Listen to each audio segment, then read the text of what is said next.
My fiancée secretly tried to sell my house to pay off her parents' mortgage. So, I called off the wedding, pressed charges, and left her and her family in shambles. I'm a 34-year-old guy, and a few months ago, I thought my life was pretty solid. I had a house I worked hard to buy, a fiancé I thought I loved, and a future I was genuinely excited about. Turns out, I was wrong about a lot of things, especially about the person I was planning to marry. I bought my house about 5 years ago. It's nothing huge or fancy, but it's mine. I worked overtime shifts, skipped vacations, and lived off ramen for years to save enough for it. It was a proud moment when I finally had the keys in my hand. When Qley, my fiancée, moved in 2 years ago, it felt like we were taking a big step forward. She didn't contribute to the house, financially at least, but I didn't mind.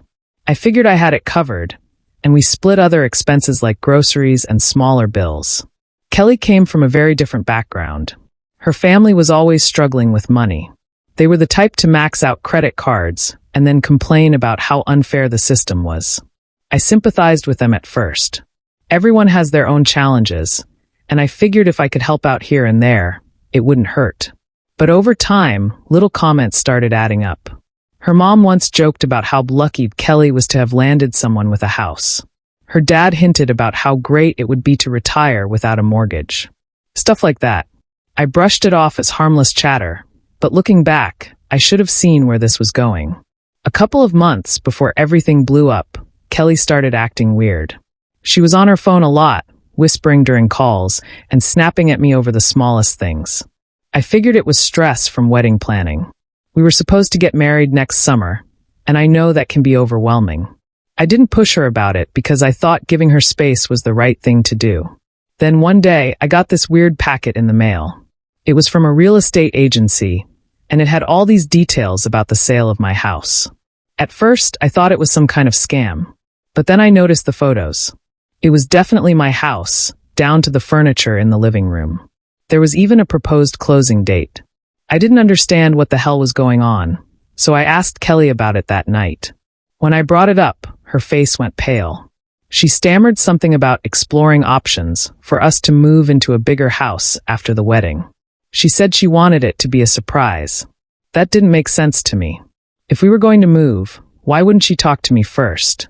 It didn't sit right, so after she went to bed, I stayed up and started digging. The next day, I called the real estate agency. I pretended to be Qley's assistant and asked about the sale. What they told me made my head spin. Qley had listed the house for sale without my knowledge. Not only that, but she had already signed documents pretending to be me. She told them she was a co-owner, which was a complete lie, and had secured a cash buyer. The sale was set to close in 2 weeks. I asked why she was in such a rush to sell, and that's when the final piece of the puzzle dropped. The agent said Qley mentioned needing the money urgently to help with family obligations. I sat there in disbelief. I knew Qley's parents were in deep financial trouble. They were on the verge of losing their house. It all made sense now. She was planning to use the money from my house to pay off their mortgage. That night, I confronted her. I printed out every document I had and laid them out on the dining table. When she came home, I asked her to sit down. She looked at the papers and froze. "What's this?" "This," I said, "is proof that you tried to sell my house behind my back. You lied about being a co-owner, signed papers pretending to be me, and planned to use the money to bail out your parents. What the hell were you thinking?" She immediately started crying. I didn't know what else to do. My parents are losing their house. I couldn't just stand by and watch them end up on the street. "So your solution was to steal from me? To sell my house without even telling me?" "I was going to tell you," she said, sobbing. "I just didn't know how to bring it up. I thought you'd understand once everything was settled." "You thought I'd understand? Are you out of your mind? This is fraud, Qley. Do you even realize how illegal this is?" She switched from tears to anger in a split second. "You don't understand what it's like to grow up with nothing. You have so much, and my parents have nothing. You're selfish. You could have helped them and still been fine." "Selfish?" I couldn't believe what I was hearing. "I worked my ass off for this house. Your parents' financial problems aren't my responsibility. And what you did isn't just wrong, it's unforgivable. The wedding's off, and I want you out of this house. You can't just throw me out," she screamed. "I have nowhere to go." That's not my problem anymore. You have 30 days to figure it out. And don't think for a second that I'm letting this slide legally." Her jaw dropped, and she stormed off to the bedroom, slamming the door behind her. The next day, I contacted a lawyer.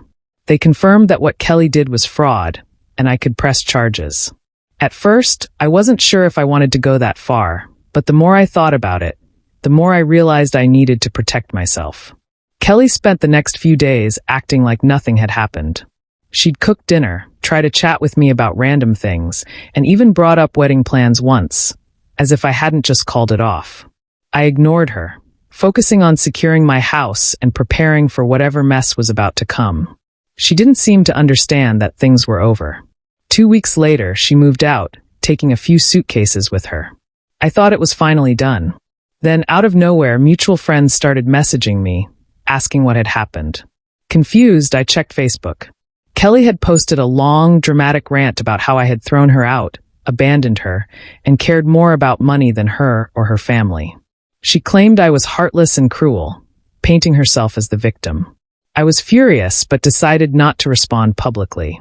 I messaged a few close friends privately, explaining the truth and sharing some of the evidence. Most of them believed me instantly. For the wider audience, I posted something short and neutral. Integrity and trust are the foundation of any relationship. When that's gone, there's nothing left to build on. It was enough to make people second-guess her story. A few days later, things escalated. I got an alert from my home security system while I was at work. The cameras showed Qley and her dad trying to break in through the back door. They were carrying bags like they planned to grab whatever they could and leave.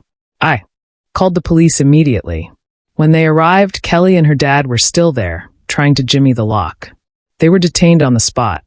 I pressed charges for trespassing, making it clear that I wasn't going to let this slide.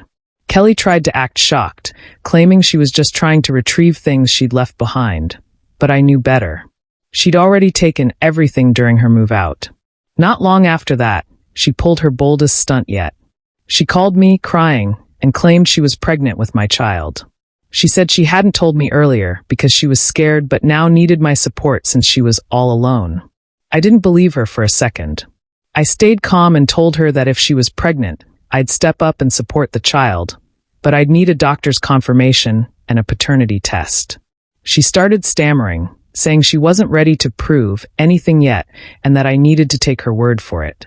I told her I wasn't going to play games and hung up. That was the last I heard about her so-called pregnancy.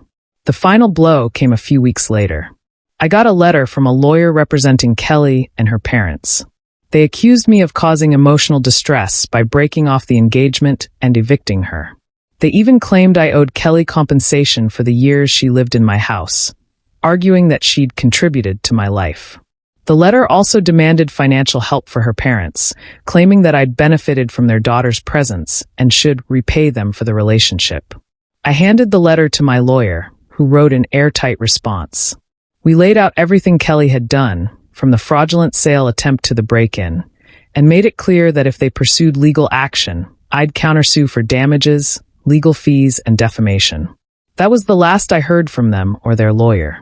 It's been a few months now, and life is finally settling back to normal. My house feels like mine again, and I've upgraded my security system just in case. I've also reconnected with friends and hobbies I'd let slide during my relationship with Qley. It feels good to have my space and independence back. Looking back, I can't believe how blind I was to all the red flags.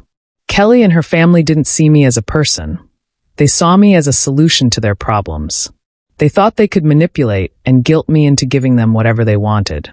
I'm just glad I caught on before the wedding. If there's one thing I've learned, it's that trust and respect are everything. Without them, there's no relationship worth saving. And if someone shows you who they are, especially if they show you entitlement, selfishness, or deceit, believe them. Now, I'm moving forward, and I'm not looking back.